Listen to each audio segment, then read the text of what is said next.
नमस्कार दोस्तों, आपका स्वागत है आपके अपने चैनल स्टडी वाइन्स ऑफिशियल पर। तो आज का हमारा टॉपिक है संविधान के महत्वपूर्ण अनुच्छेद।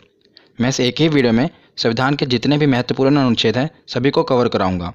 इसलिए ये वीडियो हो सकता है थोड़ी लंबी बने, पर विश्वास रखिएगा जब वीडियो को पूरा आप एंड तक देख लेंगे तो आपका इस टॉपिक से क्वेश्चन गलत नहीं होगा, क्योंकि मैं बहुत ही सिस्टमेटिक वे से और ट्रिक से आपको समझाऊँगा। इसलिए बिना देरी किए हुए चलिए वीडियो को शुरू करते हैं। चलिए वीडियो की शुरुआत करते हैं और हम समझना शुरू करते हैं संविधान के महत्वपूर्ण अनुच्छेद के बारे में। अक्सर हम क्या गलती करते हैं कि जितने भी अनुच्छेद हैं इन्हें बीच बीच में से पढ़ना शुरू कर देते हैं, जिस करके ये हमें याद नहीं रहते।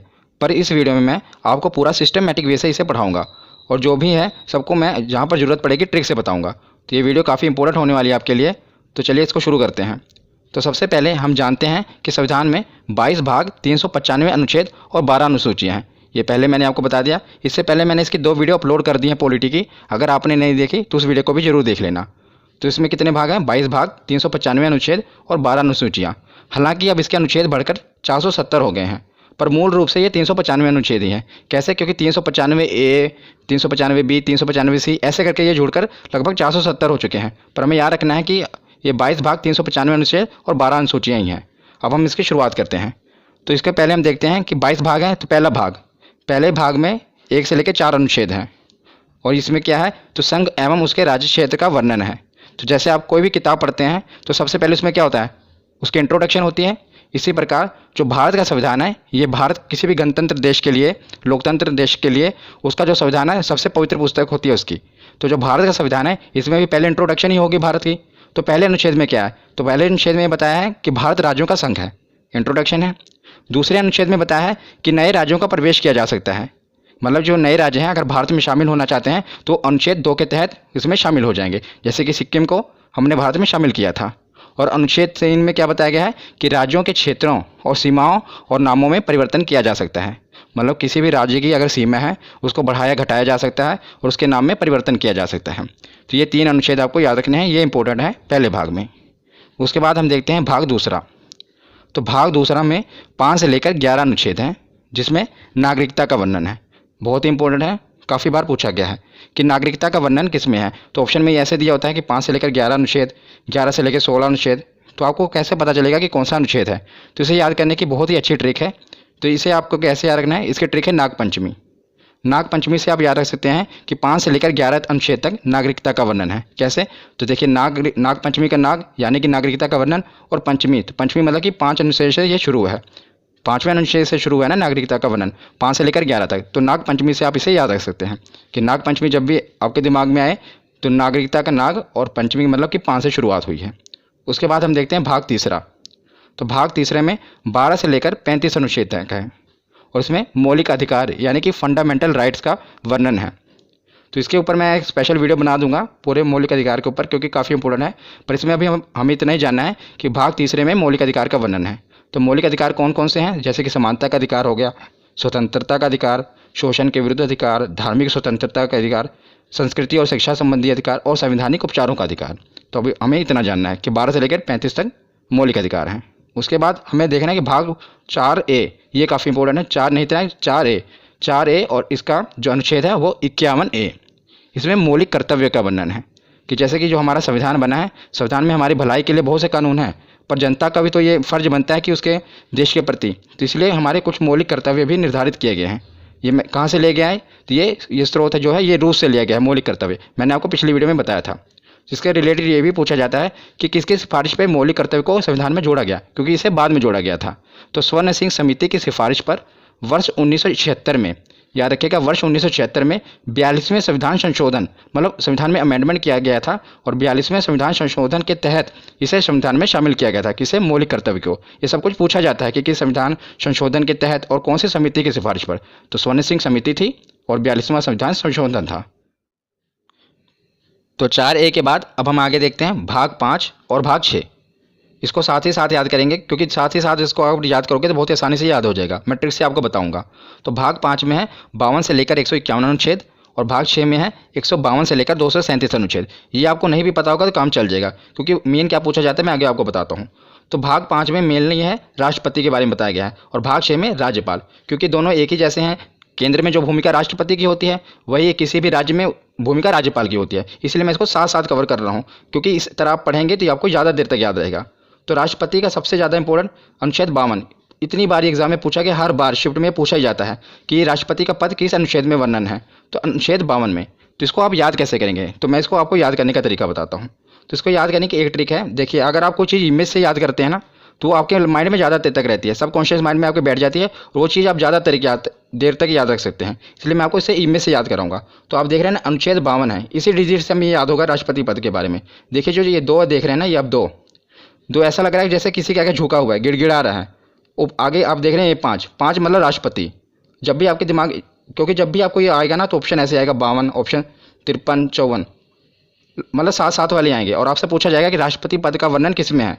तो आपको देखते ही पता लगना जाना चाहिए कि जो इसके आगे जो 2 है वो आपको ऐसा लग रहा है ना कि झुका हुआ है। और आपको पता है राष्ट्रपति के हाथ में बहुत पावर होती है, वो चाहे तो किसी की फांसी की सजा भी माफ़ कर सकता है। तो जो 2 है वो लग रहा है कि आगे उसके गिड़गिड़ा रहा है और माफ़ी मांग रहा है, और जो 5 है आपको देख रहे हैं ना बैठा हुआ है। तो इससे आप पता लगता है कि जो राष्ट्रपति का पद है अनुच्छेद 52 में, ये एक ट्रिक है जिससे आप इसको याद रख सकते हैं। उसके बाद देखते हैं अनुच्छेद 53। अनुच्छेद 53 में क्या है, राष्ट्रपति का पद है तो उसके पास शक्तियाँ भी होंगी और कार्य भी होंगे। तो अनुच्छेद 53 में शक्ति और कार्य का वर्णन है। उसके बाद देखते हैं अनुच्छेद 54 निर्वाचन। देखिए इसकी राइमिंग बैठी ना, 54 निर्वाचन। तो अनुच्छेद 54 में क्या है कि राष्ट्रपति का निर्वाचन कैसे किया जाना है ये उसमें बताया गया है।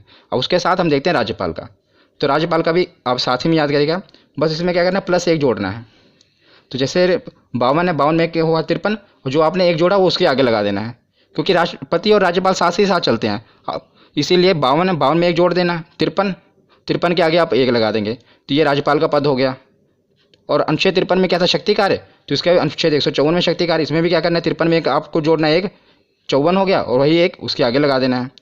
उसके बाद इसमें 54 में निर्वाचन था, इसमें 55 में निर्वाचन है। 54 में आपको 1 जोड़ना है और वही 1 इसके आगे लगा देना है। तो इन तीनों से आप ये तीनों साथ साथ याद कर रहे हैं, देखा कितनी आसानी तरीके से। और ये सभी 6 के 6 पूछे जाते हैं। आप एक ट्रिक से सबको याद कर सकते हैं। बस आपको क्या करना है, जैसे आपको ये इमेज से याद रहेगा ना राष्ट्रपति पद के बारे में, तो आपको पता हो कि राष्ट्रपति का पद है 52 पे, तो आगे उसकी शक्ति है, उसके बाद निर्वाचन है। तो 52 में आपने 1 जोड़ा, कितना हुआ 53, जो आपने 1 जोड़ा वो उसके आगे लगा देना 153। तो उसमें राज्यपाल का पद है, उसके आगे उसके शक्ति कार्य हैं, उसका निर्वाचन है। इसे आप दोनों याद रख सकते हैं। उसके बाद हम राष्ट्रपति के आगे देखते हैं कि निर्वाचन तो हो गया, और राष्ट्रपति को हटाया कैसे जाएगा, क्योंकि यह तो लोकतंत्र है, मतलब यहाँ पर कोई भी सिक्योर नहीं है, हर आदमी के पीछे कोई ना कोई बैठा है उसको हटाने के लिए। तो अब इसमें देखते हैं अनुच्छेद 61, ये भी काफ़ी बार पूछा गया है, महाभियोग। तो महाभियोग, इसके द्वारा राष्ट्रपति को उसके पद से हटाया जा सकता है, महाभियोग के द्वारा। महाभियोग के बारे में मैं आपको और भी बताता हूँ कि महाभियोग किसी भी सदन में लाया जा सकता है, चाहे राज्यसभा हो या लोकसभा हो। और महाभियोग लाने से 14 दिन पहले राष्ट्रपति को सूचित करना पड़ता है। मतलब जब भी महाभियोग लाना है उसे 14 दिन पहले राष्ट्रपति को यह सूचित करना पड़ता है कि भाई साहब आप पे महाभियोग लगने वाला है। तो अनुच्छेद 61 के बाद अब हम देखते हैं अनुच्छेद 72। ये भी काफ़ी बार पूछा गया है, क्षमादान। मैंने आपको बताया ना कि राष्ट्रपति के पास ये पावर होती है कि वो किसी को भी क्षमा कर सकता है। तो इसको भी आप कैसे याद करेंगे, बस दो से आपको बस यही इमेज आनी चाहिए कि जो 2 है वो झुका हुआ है और गिड़गिड़ा रहा है। 7 आप देख रहे हैं राष्ट्रपति खड़ा हुआ है, राष्ट्रपति के आगे वो गिड़गिड़ा रहा है कि मुझे क्षमा कर दो। तो इससे आप याद रख सकते हैं क्षमादान। 52 कैसे पता लगता है कि 2, तो आपको पता है कि 2 है आगे, तो मतलब राष्ट्रपति से रिलेटेड है, और उस पर 5 बैठा हुआ है, तो ये राष्ट्रपति का पद है, वो राष्ट्रपति को बैठाया गया है। और 72 में वो खड़ा हुआ है और उसके सामने 2 गिड़गिड़ा रहा है कि मुझे क्षमा कर दो। तो इससे आप नंबरों से खेल सकते हैं। तो उसके बाद हम देखते हैं अनुच्छेद 123, अध्यादेश। ये भी काफ़ी इंपॉर्टेंट है, अध्यादेश। कि अध्यादेश में क्या होता है कि जब लोकसभा और राज्यसभा की बैठक ना चल रही हो और देश में किसी जरूरी कानून की आवश्यकता होती है, तो राष्ट्रपति हस्ताक्षर करके कानून बना सकते हैं। पर मंत्रिमंडल की सिफारिश पर ही वो कानून बना सकते हैं, क्योंकि मतलब मंत्रिमंडल प्रधानमंत्री ही, उनकी सिफारिश पर ही ये कानून बनता है। आपको पता होना चाहिए कि भारत में कानून कैसे बनते हैं। आपको पता है 3 स्टेप होते हैं। पहले स्टेप में लोकसभा में वो पारित होना चाहिए, फिर राज्यसभा में, फिर उसके बाद राष्ट्रपति के हस्ताक्षर होने चाहिए। कितने स्टेप हैं, 1 2 3, बस इसी से आप याद भी रख सकते हैं। देखिए 1 2 3, तो 1 2 3 सीधे ही तीनों स्टेप हटा के सीधे राष्ट्रपति के साइन करा के सीधा कानून बन जाता है। मतलब ये ट्रिक हो गई। 1 2 3 3 स्टेप होते हैं, पहला लोकसभा, फिर राज्यसभा, फिर राष्ट्रपति। पर अध्यादेश लाकर क्या किया जाता है, इसको खत्म करके सीधा राष्ट्रपति के हस्ताक्षर कराए जाते हैं और कानून बना दिया जाता है। तो अनुच्छेद 123 के बाद हम देखते हैं अनुच्छेद 143। तो अनुच्छेद 143 में क्या है कि राष्ट्रपति को अगर कानूनी सलाह की आवश्यकता होती है तो वो सीधा सुप्रीम कोर्ट से सलाह ले सकता है। पर आपको यह भी याद रखना है कि ये क्वेश्चन पूछा गया है कि अगर वो सलाह देते हैं तो क्या वो मानने के लिए बाध्य है राष्ट्रपति। तो आपको ये याद रखना है कि वो बाध्य नहीं है, वो मतलब सुझाव ले सकते हैं, पर ये नहीं है अगर उन्होंने कोई सजेशन दे दी सुप्रीम कोर्ट ने तो राष्ट्रपति उस पर बाध्य नहीं है, वो चाहे तो माने या चाहे तो ना माने। तो आपको याद रखना है 143। ये सभी मैं आपको राष्ट्रपति के रिलेटेड बता रहा हूँ, इसलिए मैंने एक हेडिंग में सारे कवर कर दिए कि जो भी राष्ट्रपति से रिलेटेड है और ये राज्यपाल वाले। उसके बाद हम देखते हैं उपराष्ट्रपति, राष्ट्रपति, उपराष्ट्रपति। तो उपराष्ट्रपति का वर्णन है अनुच्छेद 63 में। किसमें? अनुच्छेद 63 में। तो उसमें बताया गया है कि एक उपराष्ट्रपति होगा, और अनुच्छेद 64 में क्या बताया गया है कि राज्यसभा के सभापति के रूप में वो कार्य करेगा। तो जो उपराष्ट्रपति होगा, आप देखेंगे जो राज्यसभा का सभापति होता है वह भी उपराष्ट्रपति होता है। और मैं आपको एक इंटरेस्टिंग फैक्ट बताता हूँ कि जो उपराष्ट्रपति होता है उसे अपने पद के लिए कोई तनख्वाह नहीं मिलती, मतलब उसे कोई सैलरी नहीं मिलती, पर जो राज्यसभा में वो सभापति के रूप में कार्य करता है उसके लिए उनको वेतन मिलता है। तो जो उपराष्ट्रपति को अपने पद के लिए वेतन नहीं मिलता, जैसे राष्ट्रपति को वेतन मिलता है उनके पद के लिए, राज्यपाल को मिलता है, पर उपराष्ट्रपति को उनको पद के लिए वेतन नहीं मिलता, बल्कि जो वो राज्यसभा में सभापति के रूप में होते हैं उसके कार्य के लिए उनको वेतन मिलता है। ये आपको याद रखना है। तो हमने राज्यपाल देख लिए, राष्ट्रपति देख लिए, अब हम देखेंगे प्रधानमंत्री और मुख्यमंत्री। ये साथ साथ हम कवर कर रहे हैं। यही होता है कि सिस्टमेटिक वे से पढ़ना, जिससे आप अनुच्छेदों को काफ़ी ज़्यादा देर तक याद रख सकते हैं। तो हम देखते हैं प्रधानमंत्री। तो सबसे पहले हम देखते हैं अनुच्छेद 74, 75, 76, ये तीनों प्रधानमंत्री से रिलेटेड है। तो इसे आप याद कैसे रखेंगे? पहले तो आपको पता होना चाहिए कि जो प्रधानमंत्री होते हैं, अनुच्छेद 74 में जो मंत्रिमंडल होता है ये राष्ट्रपति की सहायता के लिए बनाया होता है, मतलब राष्ट्रपति की सहायता के लिए मंत्रिमंडल का गठन किया जाता है, पर जो इसके हेड होते हैं वो प्रधानमंत्री होते हैं। जैसा कि आपको पता है कि भारत में जो राष्ट्रपति हैं वो तो नाम मात्र मुखिया हैं, ज़्यादातर पावर किसके हाथ में है? तो प्रधानमंत्री के हाथ में है, पर राष्ट्रपति की सहायता के लिए मंत्रिमंडल का गठन किया जाता है और इसके हेड प्रधानमंत्री होते हैं। तो 74, 75 लगातार ही हैं। और 75 के बाद हम देखते हैं 76। 76 में महान्यायवादी। तो महान्यायवादी कौन होते हैं? तो राष्ट्रपति द्वारा महान्यायवादी की नियुक्ति की जाती है। महान्यायवादी एक विधि अधिकारी होता है, मतलब सीधे शब्दों में आपको बताऊं तो ये कानूनी विशेषज्ञ होते हैं जो भारत सरकार को कानूनी सलाह देते हैं। तो जैसे राष्ट्रपति सुप्रीम कोर्ट से सलाह लेते हैं, इसी प्रकार न्यायवादी होते हैं जिन्हें राष्ट्रपति नियुक्त करता है, पर जो सिफारिश होती है मंत्रिमंडल, मतलब प्रधानमंत्री की सिफारिश पर ही राष्ट्रपति नियुक्त करते हैं और ये कानूनी सलाह देते हैं प्रधानमंत्री को। तो तीनों आपको याद रखने हैं। सबसे पहले तो 74 में मंत्रिमंडल, 75 में प्रधानमंत्री उसके हेड, और 76 में कानूनी सलाह ले सकते हैं। उसी प्रकार जैसे प्रधानमंत्री है केंद्र के लिए, तो राज्य के लिए कौन होता है? मुख्यमंत्री, उसका मुखिया होता है। तो अनुच्छेद 163 में मंत्रिमंडल, सेम टू सेम। इसको याद करने की ट्रिक भी एक ही है। देखिए कैसे, जैसे मैंने आपको वहाँ पर राष्ट्रपति और राज्यपाल में क्या बताया था कि एक जोड़ना है, यहाँ पर एक एक घटाना है। जैसे 74 है, क्योंकि जो अगर आपको देखा जाए प्रधानमंत्री की पोस्ट बड़ी है, मुख्यमंत्री एक स्टेप उससे नीचे ही है। आपको याद करने के लिए बता रहा हूँ, ऐसे नीचे है ना, एक स्टेप नीचे, तो बस आपको एक स्टेप नीचे घटा देना है। जैसे 74 मंत्रिमंडल है, आपको दोनों में एक एक घटा देना है। 4 में से गया 3, 7, 1, 6, और जो एक घटा है आपको एक आगे लगा देना है। 163 आ गया। ऐसे आगे 75 में भी करना है तो 164 आ जाएगा। 76 में भी करोगे तो 165। मतलब इन तीनों से आप इन तीनों को याद कर सकते हैं। जैसे राष्ट्रपति के राज्यपाल याद कर लिया, प्रधानमंत्री का याद किया तो मुख्यमंत्री का याद कर लिया। तो तीनों साथ साथ ही हैं। मंत्रिमंडल इसमें 74 में है, अनुच्छेद 163 में मंत्रिमंडल है, इसमें 75 में प्रधानमंत्री हैं, तो 164 में मुख्यमंत्री हैं, और 76 में महान्यायवादी हैं, तो 165 में महाधिवक्ता। मुख्यमंत्री के लिए महाधिवक्ता होता है। जो काम मतलब कि महान्यायवादी प्रधानमंत्री के लिए करता है, वही काम महाधिवक्ता मुख्यमंत्री के लिए करता है। और जो महाधिवक्ता है इनकी नियुक्ति कौन करेगा? तो जैसे वहाँ पर राष्ट्रपति करते हैं तो यहाँ पर राज्यपाल करेंगे। तो एक ही ट्रिक से आप इन 6 को याद कर सकते हैं। तो प्रधानमंत्री और मुख्यमंत्री तो हमने देख लिए। अब हम आते हैं संसद पर, क्योंकि कानून कहाँ पर बनेंगे? संसद में। तो ये तो आपको याद ही होगा क्योंकि काफ़ी इंपॉर्टेंट है, आपने याद किया ही होगा। संसद का जो वर्णन है अनुच्छेद 79 में है, 79। और उसके बाद 80 और 81 लगातार ही है, राज्यसभा और लोकसभा। तो कई बार क्या होता है हम इनके क्रम में मिस्टेक कर देते हैं। कई बार हम भूल जाते हैं कि 80 में लोकसभा आएगा या राज्यसभा आएगा। तो इसे याद करना बहुत ही सरल है और इसकी ट्रिक भी सरल है। सा से पहले संसद आएगा, रा से राज्यसभा, ला से लोकसभा, सरल। तो आप इसके क्रम को याद रख सकते हैं। पहले संसद आएगा, फिर राज्यसभा आएगा, फिर लोकसभा आएगा। ये तो केंद्र के लिए होगा। उसी प्रकार राज्य में भी है। तो जैसे केंद्र में बोला संसद है, उसी प्रकार राज्य में है विधानमंडल। मतलब राज्य में कोई कानून बनाना होता है तो विधानमंडल के तहत बनता है। तो विधानमंडल, और विधानमंडल में क्या होता है? विधानसभा और विधान परिषद। ज़्यादातर विधानसभाएं होती हैं और बस केवल 6 राज्य ही हैं जहाँ पर विधान परिषद है। मैं आपको बताऊंगा। ज़्यादातर हर जगह मतलब ज़्यादातर राज्यों में विधानसभा है। तो इसे आप याद कैसे करेंगे? जैसे हमने प्रधानमंत्री मुख्यमंत्री को किया, मतलब प्रधानमंत्री एक स्टेप ऊपर होता है, मुख्यमंत्री नीचे। उसी प्रकार केंद्र तो ऊपर है ना और राज्य नीचे। तो इसको भी ऐसे, मतलब टिक बता रहा हूँ आपको, तो इसको भी ऐसे ही घटाना है। 79 है, आपको एक एक घटा देना है। कितना? 9 में से गए 1, 8, और 7 में से गए 6, और जो एक घटा है एक आगे लगा देना है। तो 168। वहाँ पर संसद, यहाँ पर 168। एक ही ट्रिक से देखो आप सब याद कर रहे हैं। संसद का वर्णन और यहाँ पर विधानमंडल में।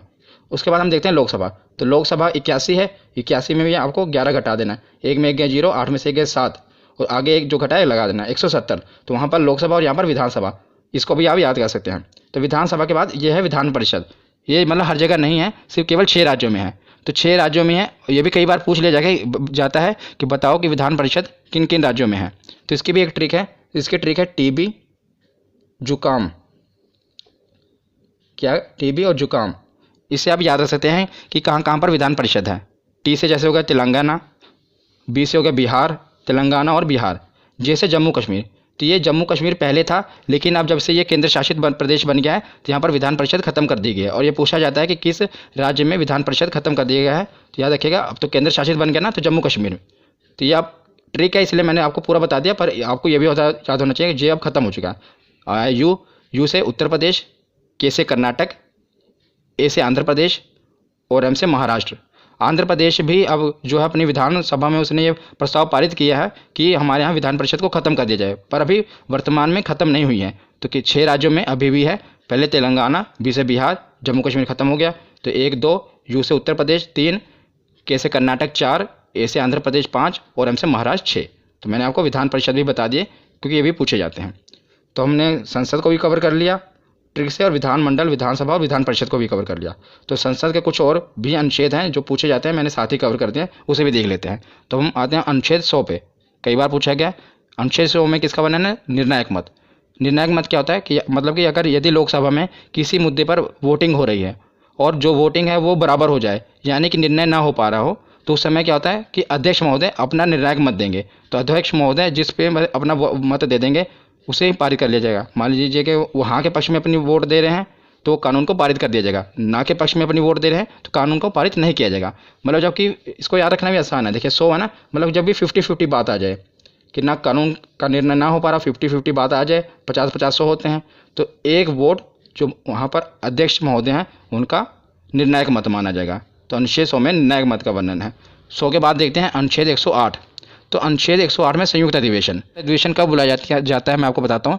मान लीजिए लोकसभा में कोई चीज़ पे बिल पर बहस चल रही है और कोई निर्णय नहीं लिया जा पा रहा है, तो क्या किया जाता है कि लोकसभा में बिल अटका पड़ा है और राज्यसभा में भी अभी पहुंचा नहीं, तो लोकसभा और राज्यसभा के दोनों की संयुक्त अधिवेशन बुलाया जाता है। ये राष्ट्रपति बुलाते हैं जब वो बहुत ही मतलब जरूरी हो कानून बनाना, तो लोकसभा और राज्यसभा दोनों को बुलाया जाता है, इसलिए संयुक्त अधिवेशन किसमें है? 108 में। उसके बाद देखते हैं अनुच्छेद 110 और अनुच्छेद 117 दोनों आपको याद रखने हैं। 110 में धन अधिवेशन और 117 में वित्त विधेयक। इसको धन विधेयक भी कहते हैं, धन विधेयक और वित्त विधेयक। ये काफ़ी कन्फ्यूजिंग है, धन विधेयक और वित्त विधेयक कई बार पूछे गए हैं। मतलब इसका पूछा क्या जाता है, इसकी डेफिनेशन पूछी जाती है, इसमें होता क्या है ये भी पूछा जाता है कि 10 में क्या है। पहले तो आप याद रखें 10 और धन। 110 में धन अधिवेशन और 117 में विधेयक, धन विधेयक और वित्त विधेयक। तो धन विधेयक क्या होता है, सरल भाषा में आपको बताता हूँ कि सरकार की धन लाने की प्रक्रिया को धन विधेयक कहते हैं। मतलब सरकार की धन जुटाने की प्रक्रिया को धन विधेयक कहते हैं और जुटाए हुए धन को विकास पर खर्च करने की प्रक्रिया को वित्त विधेयक कहते हैं। ये सरल शब्दों में है। और अब मैं आपको थोड़ा और इसको डिफाइन करूं तो जैसे आपको पता है विधेयक 2 प्रकार के होते हैं, धन विधेयक और वित्त विधेयक। धन विधेयक सबसे पहले लोकसभा में प्रस्तुत किया जाता है, ये आपको याद रखना है कि सबसे पहले से कहाँ प्रस्तुत किया जाता है, लोकसभा में प्रस्तुत किया जाता है। और धन विधेयक होता क्या है, जब सरकार को टैक्स से रिलेटेड कोई बिल लाना है, मतलब टैक्स घटाना है बढ़ाना है, तो उसे धन विधेयक कहेंगे। और सरकार को बोरोइंग यानी कि कर्ज लेना है, तो जो बिल होगा, जो कर्ज लेने के लिए जो बिल पेश किया जाएगा उसे धन विधेयक कहेंगे। मतलब धन जुटाना ही है ना, बोरोइंग करना, कर्ज लेना है। और जो उस कर्ज लिए हुए धन को, मतलब जो भी सरकार ने धन जुटाया है उसको खर्चा करना है, पुल बनाना है, सड़कें बनानी है, तो वो वित्त विधेयक में होगा। तो याद रखिएगा धन विधेयक और वित्त विधेयक ये दोनों साथ साथ हैं। 110 में धन विधेयक है और 117 में वित्त विधेयक है। उसके बाद हम देखते हैं 112 बजट। 12 देखिए, इसको राइमिंग से आप याद सकते हैं, 12 बजट 2 बार बोलेंगे, याद रखेगा। अनुच्छेद 112 बजट। ये भी आपको बजट पता ही होगा कि एक साल का पूरा मतलब जो लेखा जोखा होता है सरकार की, यहाँ पर खर्च करेगी, कहाँ से इनकम आएगी, सब बजट में पेश किया जाता है। मतलब उसमें और 112 के बाद है अनुच्छेद 116। तो जब सरकार बजट पेश करती है तो कई कुछ खर्चे उसमें रह जाते हैं, जो कुछ खर्चों का वर्णन है फिर सरकार बाद में क्या कहते हैं, ये तो नहीं करेगी, बाद में 1 साल के बाद फिर बजट आएगा तब पेश करेगी। बीच में ही बजट से नहीं होता, उसके बीच में ही अलग से बिल के रूप में लाकर संक्षेप में एक बिल पास करा लिया जाता है, जिसे लेखानुदान कहते हैं। तो इस पहले बजट पेश होगा, बजट में अगर मतलब कुछ रह गया, कुछ खर्चे का वर्णन नहीं है, तो लेखानुदान में अनुच्छेद 116। तो आपको ये याद रखना है। उसके बाद हम देखते हैं, अब हमने प्रधानमंत्री, मुख्यमंत्री, राज्यपाल, उपराज्यपाल सब कवर कर लिए। अब हम आते हैं सुप्रीम कोर्ट, हाई कोर्ट पर। संसद भी हो गया कवर। इस प्रकार आपको पढ़ते जाना क्रम वाइज, इससे आपको याद रहेंगे। अब सुप्रीम कोर्ट और हाई कोर्ट को देखते हैं। तो 124 में सुप्रीम कोर्ट का गठन होगा और 131 में सुप्रीम कोर्ट के अधिकार हैं। तो 124 में क्या है, सुप्रीम कोर्ट का गठन होगा भारत में, और 131 में सुप्रीम कोर्ट के अधिकार हैं, और 148 में CAG की नियुक्ति। तीनों आपको याद रखने हैं, तीनों सुप्रीम कोर्ट से रिलेटेड मैंने पहले उठाए हैं। 124, 131 और 148। पहले सुप्रीम कोर्ट का गठन होगा। 131 में बताया कि सुप्रीम कोर्ट की क्या पावर है, कहाँ कहाँ उसका अधिकार क्षेत्र है। और 148 में है कि क्या की नियुक्ति। तो क्या क्या होता है, क्या की फुल फॉर्म है कंट्रोलर एंड ऑडिटर जनरल, और इसकी नियुक्ति भी राष्ट्रपति द्वारा ही की जाती है। इनका काम क्या है कि सरकार द्वारा जो भी खर्चा किया गया, व्यय किया गया है, उसका लेखा जोखा करना है कि सरकार ने जो खर्चा किया, जो घोटाले वगैरह होते हैं कहाँ से पता चलते हैं, वो कैग की रिपोर्ट से ही पता चलता है। जैसे 2G घोटाला होगा, जो भी घोटाले, स्पेक्ट्रम घोटाला हुआ, ये कैग ही रिपोर्ट अपनी पेश करती है, उसी द्वारा ये सब उजागर होता है कि कहाँ पर कितना घोटाला हुआ। तो और इस समय अगर मैं आपसे पूछूं कि क्या कौन है, हमारे कंट्रोलर और ऑडिटर जनरल कौन है, तो गिरीश चंद्र मुर्मू जी हैं क्या, ये भी याद रखना। उसके बाद हम देखते हैं, हमने सुप्रीम कोर्ट देख लिया, 1, 2, 4 और 2, 1, 4 हाई कोर्ट है, 1, 2, 4 सुप्रीम कोर्ट है और 2, 1, 4 ऐसे आप पढ़ेंगे तो याद रहेगा। 2-3 बार वीडियो को देख लेना, आपको पूरा कभी भूलेगा नहीं। तो अनुच्छेद 2, 1, 4 क्या है कि इसमें बताया गया कि राज्य में एक हाई कोर्ट जरूर होगा। और अनुच्छेद 2, 1, 6 में बताया गया है कि हाई कोर्ट का गठन करना है। पहले बताया कि राज्यों के लिए हाई कोर्ट होगा, और इसमें 216 में क्या है कि हाई कोर्ट का गठन करना है, कैसे होगा वो बताया गया है। तो हमने सुप्रीम कोर्ट और हाई कोर्ट देख लिया। अब हम देखते हैं, एक मैंने हेड बनाया केंद्र राज्य संबंध। इसमें जितने भी अनुच्छेद हैं ये काफ़ी इंपॉर्टेंट हैं, ये अलग से पूछे जाते हैं। आपको पहले 2-2 करके याद रखना है, 249, 250। तो 249 में क्या है कि राज्य सूची विषय पर कानून बनाने की शक्ति। तो राज्य सूची विषय क्या होता है, मैं आपको बताता हूँ कि राज्य सूची मतलब है कि वह विषय जिस पर राज्य कानून बनाता है। राज्य सूची विषय, कुछ विषय होते हैं ना जिस पर सिर्फ राज्य कानून बना सकता है, कुछ पर सिर्फ केंद्र कानून बना सकता है। पर जो राज्य सूची विषय है इसमें सिर्फ राज्य कानून बनाता है, पर और मतलब कि विधानमंडल में कानून बनता है, वहाँ यहाँ केंद्र द्वारा बनाया गया संसद में बनता है, और मतलब राज्य का विधानमंडल में बनता है। पर कुछ विषय हैं जिस पर संसद भी कानून बना सकती है, उसे अनुच्छेद 249 में रखा गया है कि जो कुछ विषय हैं जिस पर क्या है केंद्र भी कानून बना सकते हैं। और 250 में क्या है कि आपातकाल के दौरान, जब आपातकाल इमरजेंसी लग जाए, उस दौरान भी राज्य सूची के कुछ विषयों पर कानून बनाने की शक्ति केंद्र के पास है। तो दोनों याद रखेगा, 249 और 250। 250 में आपातकाल के दौरान और 249 मतलब नॉर्मल टाइम पे। उसके बाद देखते हैं 262। कई बार ये पूछा गया है, नदी जल विवाद। नदी जल विवाद का वर्णन किसमें, 262। कई बार आप देखते हैं ना कि दो राज्यों के बीच में नदी के जल पर विवाद हो जाता है। जैसे कि अब कोई भी नदी है, वो एक ये तो नहीं देखेगी कि यूपी यहीं पर रुक जाएगी, वो आगे भी दूसरे राज्य में जाती है ना, तो उसके पानी के लिए विवाद हो जाता है कि कितना पानी। तो एक राज्य मान लो बांध बना लेता है, वो पानी रोक लेता है, तो दूसरा राज्य विवाद खड़ा कर देता है कि हमें पानी प्रॉपर नहीं मिल रहा। तो ये नदी जल विवाद का निपटारा किस में होता है, तो इसका 262 में वर्णन किया गया है। कौन सा अनुच्छेद है, 262। और 262 और 263 आपको साथ में याद रखने हैं। 263 में क्या, अंतर्राज्यीय परिषद, मतलब अंतर्राज्यीय विवाद इसमें है कि दो राज्यों के बीच कोई विवाद हो जाए तो उसे कैसे सुलझाना है, और उस पर संसद कानून बना सकती है। याद रखना, इसमें भी संसद कानून बना सकती है। तो 262 में नदी जल विवाद है और 263 में अंतर्राज्यीय परिषद है।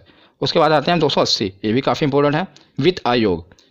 तो 280 में क्या है, वित्त आयोग है। तो वित्त आयोग का काम क्या है, केंद्र और राज्यों के बीच जो कर का वितरण करना है, जो टैक्स है उसका वितरण करना है केंद्र और राज्य के बीच में। इसमें 15वां वित्त आयोग चल रहा है, याद रखिएगा।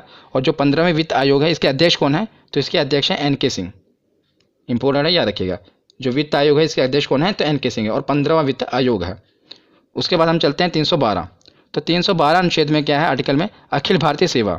अखिल भारतीय सेवा के दिन क्या क्या आता है, आपको पता होगा, 3 चीज़ें आते हैं, एक IAS, एक IPS और एक IAFS। और ज़्यादा जोर देना IAFS पे, क्योंकि यहीं पर आपसे गलती होगी।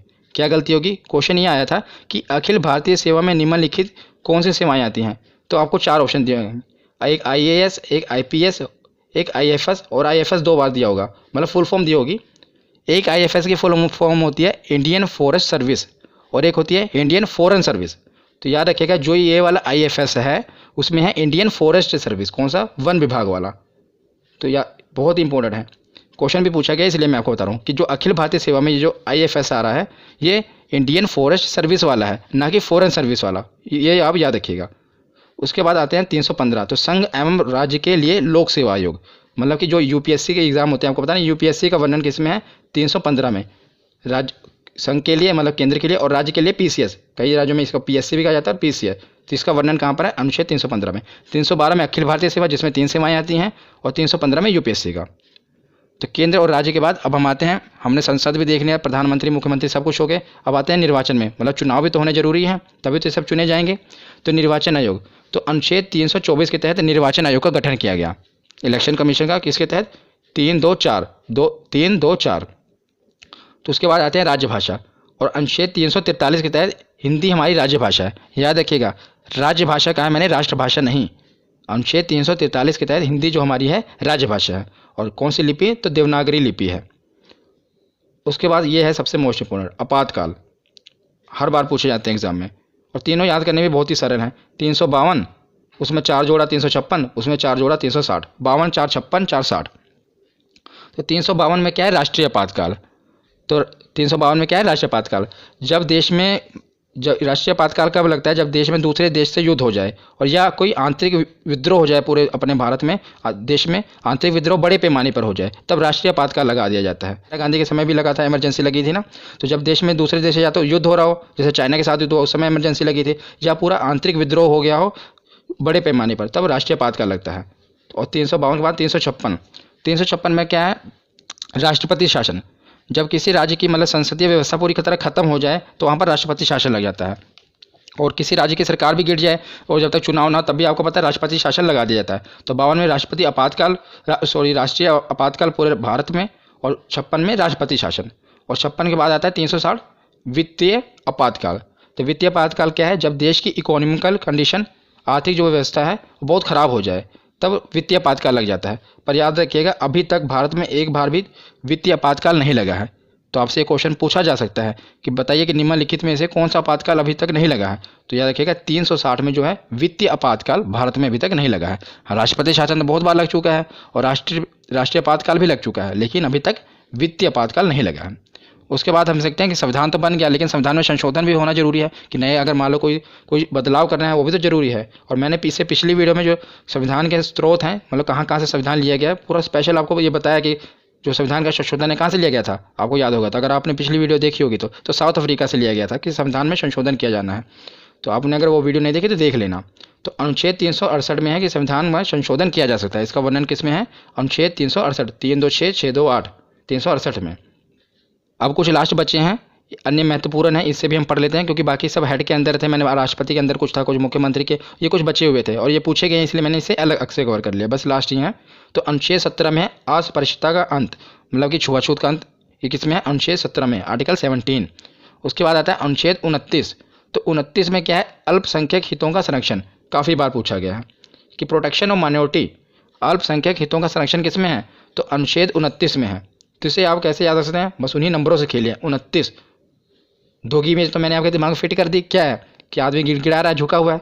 देखिए, जब तक अल्पसंख्यक थे पहले उनके लिए कोई कानून नहीं था, बेचारे झुके हुए थे। तो जैसे उनके लिए कानून आया वो खड़े हो गए थे। नो क्या बता रहा है आपको कि वो पूरा एकदम सीना तान के खड़ा है, पहले गिड़गिड़ा रहे थे। तो ये इससे मतलब अनुच्छेद जो 29 है अल्पसंख्यक के हितों का संरक्षण करने के लिए है। नंबर से आप खेलिए, इससे आपको याद रहेगा। 29 के बाद देखते हैं अनुच्छेद 40। 40 में क्या है कि पंचायत राज प्रणाली, इसका वर्णन अनुच्छेद 40 में है। अब लास्ट में देखते हैं अनुच्छेद 32, मोस्ट इंपोर्टेंट है।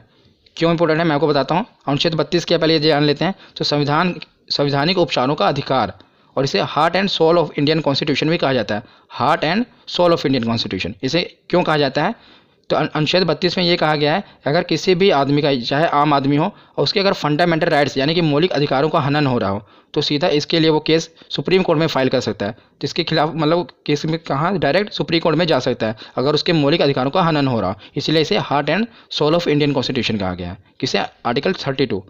तो ये वीडियो आज यहीं पर ख़त्म होती है। कैसी लगी आपको ये वीडियो, कमेंट सेक्शन में ज़रूर बताना। धन्यवाद।